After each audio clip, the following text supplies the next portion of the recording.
B.Ed second year knowledge and curriculum, ये आपका paper 1 होने वाला है। ठीक है, तो हम इसको स्टार्ट करते हैं। जो यूनिट 1 है वो है नॉलेज एंड उसके की कॉन्सेप्ट। तो हम सबसे पहले समझेंगे व्हाट इज़ नॉलेज। ठीक है, उसका कॉन्सेप्ट क्या है। आपको 3 तरीके से यहाँ पे क्वेश्चन बना के दे रखा है। What is knowledge, define knowledge, explain the concept of knowledge.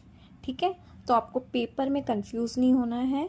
Question किसी भी तरीके से घुमा के दिया जाए बट आंसर आपको एक ही अच्छे से याद करना है। तो हम स्टार्ट करते हैं। तो यहाँ पे मैंने नॉलेज को बहुत ही सिंपल पॉइंट्स में डिफाइन किया है। Knowledge means some fact information gather through training, learning, memorising, practising on practical understanding. यानी कि नॉलेज जो है वो कुछ फैक्ट हैं और कुछ ऐसी इंफॉर्मेशन है जो हमें कहाँ से मिलती है, ट्रेनिंग के थ्रू, लर्निंग के थ्रू, वापस याद करने के थ्रू, प्रैक्टिसिंग से, ठीक है, और प्रैक्टिकल अंडरस्टैंडिंग से। ठीक है, knowledge is a meaningful structure of fact into some relationships. Knowledge is our belief, but this belief must be real or true and properly justified. Knowledge एक हमारा विश्वास है।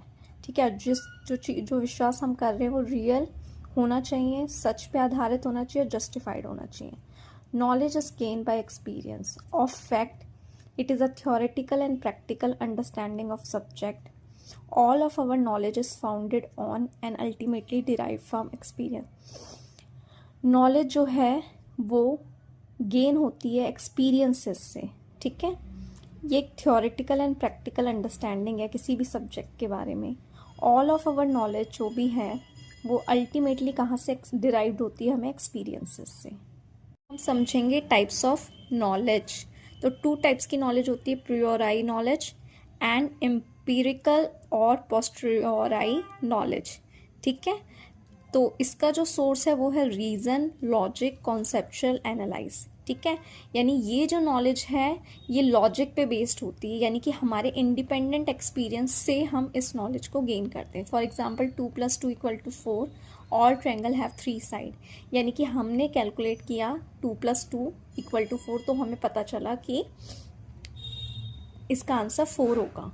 सो ये हमारे इंडिपेंडेंट एक्सपीरियंस पे बेस्ड होता है। ये जो है इसका सोर्स होता है sensory experience and observation, historical record, यानी कि ये डिपेंडेंट एक्सपीरियंस पे बेस्ड होता है। For example sky is blue, तो हमारे सेंसरी एक्सपीरियंस, यानी हमने देख के जाना कि स्काई जो है ब्लू। अर्थ ऑर्बिट द सन, जो पृथ्वी है वो सूर्य के चक्कर लगाती है, तो ये एविडेंस पे बेस्ड होता है। ठीक है, ये डिपेंडेंट एक्सपीरियंस पे बेस्ड है, ये इंडिपेंडेंट